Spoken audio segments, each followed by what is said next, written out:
میرے آج کے مہمان دانیال عزیز 25 فروری 1965 کو لاہور میں پیدا ہوئے. سیاسی کیریئر کا آغاز بطور ممبر ضلع کونسل کیا. 1997 میں پہلی مرتبہ بطور آزاد امیدوار قومی اسمبلی کے رکن منتخب ہوئے اور بعد ازاں پاکستان مسلم لیگ قائد اعظم میں انہوں نے شمولیت اختیار کر لی. مشرف دور میں چیئرمین NRB رہ چکے ہیں. 2013 میں مسلم لیگ نون کا حصہ بن گئے. اگست 2017 سے مئی 2018 تک شاہد خاقان عباسی کی کابینہ میں وزیر نجکاری رہے. 2018 میں سپریم کورٹ نے توہین عدالت کے مقدمے میں نااہل قرار دے کر 5 سال کے لیے انتخابات لڑنے پر پابندی لگا دی. 2024 میں ایک مرتبہ پھر انتخابات میں حصہ لیا مگر کامیاب نہ ہو سکے. آئیے ان سے بات کرتے ہیں. کیسے چوہدری صاحب؟ تو سب سوال یہ ہے کہ آپ 1997 میں آزاد منتخب ہوتے ہیں. کیا کاف لیگ میں جو شمولیت تھی یہ مشرف کی خواہش پر تھی؟ اور جب آپ کاف لیگ میں شامل ہوئے تو اس وقت پارٹی کا صدر کون تھا اور اس صدر کو پارٹی کی صدارت سے ہٹا کے پھر کس کو صدر بنایا گیا؟ جس وقت جی میں کاف لیگ کی ٹکٹ مجھے دی گئی، سچی بات تو یہ ہے اس وقت 2002 کے الیکشن سر پہ تھے اور اس وقت میرے خیال میں چودھری شجاعت صاحب بھی صدر تھے اور اس وقت یہ ساری تبدیلیاں ہو رہی تھیں جو یہ بیچ میں 2 مہینے کے لیے وہ بھی وزیر اعظم بن گئے تھے اور شوکت عزیز کو بنانا تھا وہاں سے ٹھٹا سے اور یہاں تھر پارکر سے اور یہاں اٹک سے ان کو الیکشن لڑوایا گیا آنن فانن. ہمارا یہ خیال ہے کہ یہ مشرف کی خواہش تھی کہ آپ کاف لیگ میں شامل ہو جائیں. جی اس میں کوئی شک نہیں ہے. اور اس کے لیے طارق عزیز کو آپ کے پاس بھیجا گیا؟ نہیں، طارق عزیز کو نہیں میرے پاس بھیجا گیا. طارق عزیز کا اور میرا تو بہت ہی ایک خراب تعلق آپ کہہ لیں. اس وقت جو صورتحال تھی جی وہ جو جمالی صاحب اس وقت تک مطلب سوچ بچار ہونی شروع ہو گئی تھی، لیکن یہ بات چیت جو تھی وہ میرے NRB کے جو سابق چیئرمین تھے جنرل نقوی صاحب ان کے ساتھ گفتگو ہوئی تھی. سر یہ جو دور ہے یہ دور ہے میاں اظہر ورسز چودھری شجاعت، مرزا ظفر اللہ خان جمالی. آپ کس دھڑے میں کھڑے تھے؟ میں ان تینوں میں نہیں تھا. میرا کاف لیگ کے بننے سے، کاف لیگ کے چلنے سے، کاف لیگ کی صدارت سے بالکل کوئی تعلق نہیں تھا. میں جو آپ کو بات بتا رہا تھا آپ سمجھ رہے ہیں کہ شاید میں 2002 میں الیکٹ ہو کے تو چیئرمین NRB اپوائنٹ ہوا، ایسے نہیں تھا. نہیں ایسے جو آپ مجھے بتا چکے ایسے نہیں ہے. تو میں آپ کو یہ کہہ رہا ہوں کہ 1999 سے جب میں وہاں کام کرنا شروع کیا تو اس وقت ہمارے پاس تو سر کھرکنے کا ٹائم نہیں. میں تو اپنی شادی میں کپڑے دفتر میں پہن کے گیا تھا. کون سے یہ شادی تو کپڑے دفتر میں پہن کے گئے؟ جی جب میں I got dressed for my own wedding in my office because time نہیں تھا ہمارے پاس. 1997 میں آپ کو لوکل گورنمنٹ کی جب منسٹری آفر ہوئی تو آپ نے انکار کر دیا، کیوں؟ یہ بڑی بات ہے کہ آپ نے یہ سوال پوچھا ہے. بہت سارے لوگوں کو پتہ ہی نہیں ہے اس چیز کا، لیکن بہرحال اس میں ہوا یہ تھا کہ یہ اپنا نواز شریف صاحب کی گورنمنٹ تھی تو سرتاج عزیز صاحب نے مجھے بلایا اور انہوں نے کہا کہ جی پرائم منسٹر صاحب نے خواہش کی ہے کہ آپ ان کے جو ہے نا لوکل گورنمنٹ کے وزیر بن جائیں اور یہ میرے پاس آپ کا نوٹیفیکیشن ہے تو آپ کو مبارک ہو. سرتاج عزیز صاحب اللہ ان کو جنت نصیب کرے، اب تو دنیا سے چلے گئے ہیں، لیکن وہ بالکل مطلب فیملی کی طرح تھے وہ اور میری بڑی وہ پرورش بھی کی، انہوں نے میرا بڑا خیال رکھا، میں نے بڑا سیکھا ان سے. اور میں نے ان کو کہا کہ جی میں تو یہ نہیں ایکسیپٹ کر سکتا کیونکہ میں نے تو ابھی تک کسی سے مشورہ بھی نہیں کیا اپنے لوگوں سے اور میں تو فرینکلی تھوڑا سا فلیبرگیسٹڈ ہوں کہ یہ فیصلہ آپ نے کیسے کر لیا.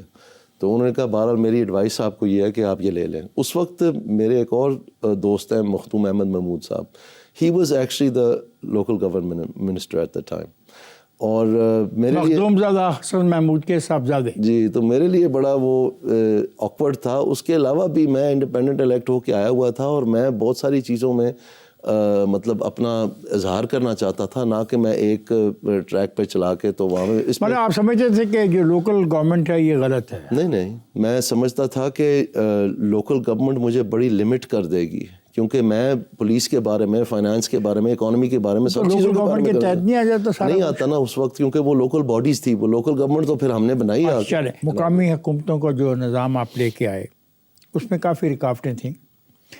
کیا یہ حقیقت ہے کہ اس وقت NWFP جو اب خیبر پختونخوا ہے اس نے اس منصوبے کو ماننے سے انکار کر دیا اور اس کی وجہ مولانا فضل الرحمان تھے جنہوں نے وہاں پہ مقامی حکومتوں کے انتخابات کا بائیکاٹ کر دیا. نہیں, انہوں نے یہ نہیں کیا تھا. بائیکاٹ انہوں نے شاید کیا ہو, مجھے ایگزیکٹلی یاد نہیں ہے, لیکن خیبر پختونخوا نے کوئی انکار نہیں کیا تھا. اس کی وجہ یہ ہے کہ اس کی امپلیمنٹیشن جو ہے یہ اکراس پاکستان ہو گئی تھی. Some component parties of the متحدہ مجلس عمل which is MMA such as the Jamiat Ulama Islam of Fazlur Rahman boycotted the local government election and still opposing the devolution plan. That was the story. ہاں جی, it could be. لیکن It could be or it was. یہ read it because تاکہ یہ نہ ہو confusion ہو کہ ہم کو ایسے ہی اپنے پاس ہی کہانی میں چلا رہے سمجھ نہیں ہیں رہا کہ یہ کیا چیز ہے. صحیح, آپ کا انٹرویو ہے. خیال میں اب مجھے یاد آ گیا, انہوں نے جو بائیک آؤٹ کیا تھا وہ ویمن سیٹس کے والے سے بائیک آؤٹ کیا تھا. تو وہ تو اب سارا پاکستان کا قانون ہی بن گیا کہ آپ مطلب اس طرح یہ آئین میں چلے گیا پروونشل اسمبلی کا اور نیشنل اسمبلی کا بھی. اسی طرح ان لوکل گورنمنٹس میں بھی تھا, ریزرو سیٹس کا تعداد کچھ زیادہ تھی. تو میرے خیال میں اس وجہ سے انہوں نے کیا تھا. لیکن اس کا مطلب یہ نہیں ہے کہ وہ پروونشل گورنمنٹ ہے. یہ تاثر کیوں پایا جاتا ہے پاکستان میں کہ جب بھی مقامی حکومتوں کی بات کی جاتی ہے اور تو اس کے نقاد جو ہیں, کرٹک جو ہیں, وہ کہتے ہیں اصل میں یہ گراس روٹ لیول پر اثر بڑھانے کے لیے عاملوں کا ایک طریقہ کار ہے. کیا سیاستدانوں کی یہ تاثر درست ہے؟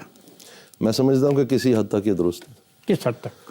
اس حد تک کہ جو ماضی کی مارشل لاز رہی ہیں, یعنی ضیاء کی یا ایوب کی, تو اس میں تو بہت زیادہ ان کو ایک لیجیٹمائزنگ فیکٹر کے لیے مینیپولیٹ کیا گیا تھا. یعنی ایوب میں تو ڈائریکٹلی اس کے الیکشن کے یہ ووٹر بن گئے تھے جو بیسک ڈیموکریٹس تھے, بی ڈی ممبر جس کو ہم کہتے ہیں, ان کے ذریعے سے پریزیڈنٹ کا الیکشن ہوتا تھا جب وہ پریزیڈینشل نظام بنایا تھا آئین میں. تو اس میں تو ڈائریکٹ مطلب پولیٹیکل لوگوں کو ریپرزنٹیشن دی گئی, لوگ اپنے لوگ منتخب کرتے تھے اور ان کے منتخب نمائندوں نے پھر صدر منتخب کیا. جی بالکل, یہ ایک سیاسی پارٹی کا آج بھی خواب ہے. یہ ایوب دور کا تھا. پھر ضیاء دور میں جو ہوا کہ جب یہ پیپلز پارٹی پاکستان میں سب سے طاقتور سیاسی جماعت ہوتی تھی اس وقت, تو اس کو پھر کاٹنے کے لیے یہ ایک نئی پود تیار کی تھی 1979 کے لوکل گورنمنٹ الیکشن سے, اور باقاعدگی سے ان کو جو ہے نا اسٹیٹ فیورز اور اسٹیٹ لارجسٹ اور ہر قسم کی جو ہے نا سپورٹ دی گئی تاکہ وہ اپنے پاؤں جما سکیں اپنے مقامی سطح پر اور ایک نئی پنیری جو ہے وہ تیار کر سکیں. تو پھر یہ سوال درست ہے کہ یہ جو الیکشنز ہیں یہ عامر اپنی طاقت کو مضبوط بنانے کے لیے کراتے تھے. مکمل تو کر لیں گے. اس میں صرف جو جہاں آ کے فرق پڑ جاتا ہے وہ آتا ہے مشرف والے میں. اس کی وجہ کیا ہے؟ کیونکہ یہ صرف ایک پولیٹیکل لیجیٹمائزنگ کے لیے نہیں تھا, یہ ایکچولی ایک گورننس ریفارم تھا جس میں پاکستان کا طرز حکومت تبدیل کرنے کی کوشش کی گئی تھی, نہ کہ انہوں نے ووٹ دینا تھا. اور یہ بار بار اس وقت بھی دعویٰ کیا گیا کہ جناب یہ دیکھیں, یہ وہ اینڈ آف دا ڈے کیا ہوا کہ نیشنل اسمبلی جو ہے انہوں نے لیجیٹمائز کیا 1 سال کے لیے مشرف کو, نہ کہ لوکل گورنمنٹس نے. تو وہ ریفارم جو ہے پھر نیشنل اسمبلی جب آئی اس ریفارم کے بعد انہوں نے یونینیمسلی پاس کیا آرٹیکل 140A جب مشرف چلا گیا تھا. آئین میں دیے گئے آرٹیکل 32 اور 140A جو مقامی حکومتوں کے حوالے سے ہیں, ان آرٹیکلز کی آئینی ہدایات پر عمل درآمد نہیں کیا جا رہا. اس پر عمل درآمد نہ کرنے کی وجہ کیا؟ کیونکہ یہ کہتے ہیں کہ مالیاتی, انتظامی اور سیاسی اختیارات صوبہ مقامی حکومتوں کو منتقل کریں. پرابلم کہاں ہے؟ پرابلم یہ ہے جی کہ ہماری جو انتظامیہ ہے اور اس کے ذریعے سے ہماری جو سیاست ہے وہ ساری کی ساری جو لوکل گورنمنٹ فنکشنز ہیں اس کے ارد گرد کھیلتی ہے. یہ لوکل فنکشن کا یہ ہے بنیادی صحت, عوام کے لیے پانی کے لیے کنوؤں کی تلاش, پبلک ٹوائلٹ, سوشل ہیلتھ, بنیادی تعلیم, چھوٹی سطح پہ نہری نظام, اپنا ویکسینیشن, پینے کے پانی کی فراہمی, دیہی علاقوں میں بجلی کی فراہمی, سڑکوں کی صفائی, نکاسی آب, قدرتی آفات میں عوام کی خدمت, علاقے کا سالانہ ترقیاتی منصوبہ, غربت کے خاتمے کے لیے اقدامات, علاقے کا سالانہ بجٹ, عوامی سڑکوں پر تجاوزات کا خاتمہ. یہ بالکل آپ اس میں سے 1-2 مثالیں لے لیں. ایجوکیشن لے لیں, اس میں ٹیچروں کی بھرتی اور ٹیچروں کی پوسٹنگ اینڈ ٹرانسفر, کئی ہمارے ماشاءاللہ سیاستدان ہیں جن کو اور کوئی کام ہی نہیں, اس کے علاوہ آتا ہی کچھ نہیں ان کو, اس کے علاوہ اسی میں سے ان کی روزی بھی آتی ہے.